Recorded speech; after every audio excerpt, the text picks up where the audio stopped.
أحباب الله عز وجل.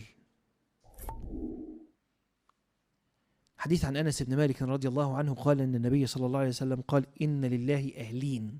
أهلين جمع أهل، أهلين جمع أهل، وهذا يدل على الكثرة. إن لله أهلين من الناس. قالوا يا رسول الله من هم؟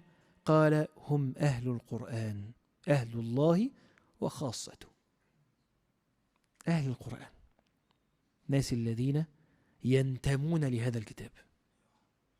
بالمناسبة وهذا الأمر يحتاج إلى علامة. عارف لما أجي أقول لك مثلا عارف جارنا الراجل الكبير اللي بيبقى طالع من صلاة الفجر بتقول لي ينفع نبقى شفناه مرة وتبقى دي علامة؟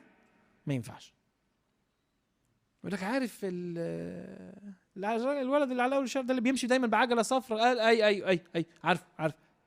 ينفع يبقى مره مرتين ثلاثه؟ لا ده على طول مزهقنا بالعجله الصفراء دي. حاجه كده متكرره جدا او حاجه كبيره في العموم. فمين اهل القرآن؟ اما تيجي بقى تسأل نفسك انا من اهل القرآن ولا لا، اسأل نفسك ايه العلامه فعلا، عشان بس ما تبقاش طامح في حاجه مش موجوده.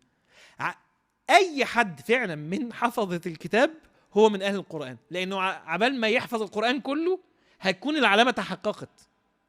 انما انا بقى لو مش حافظ طب انا ايه؟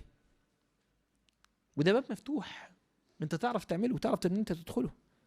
نسأل الله عز وجل ان يجعلنا منهم.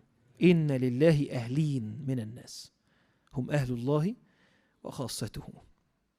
ايضا تحفظ القرآن ليه؟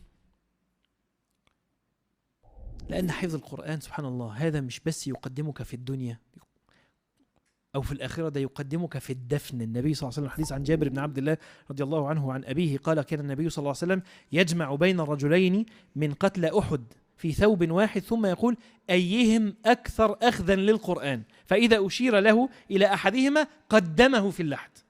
يعني 2 ميتين و2 شهداء والاتنين صحابة والاتنين مع النبي صلى الله عليه وسلم، واللي حافظ القرآن أحسن وهيقدم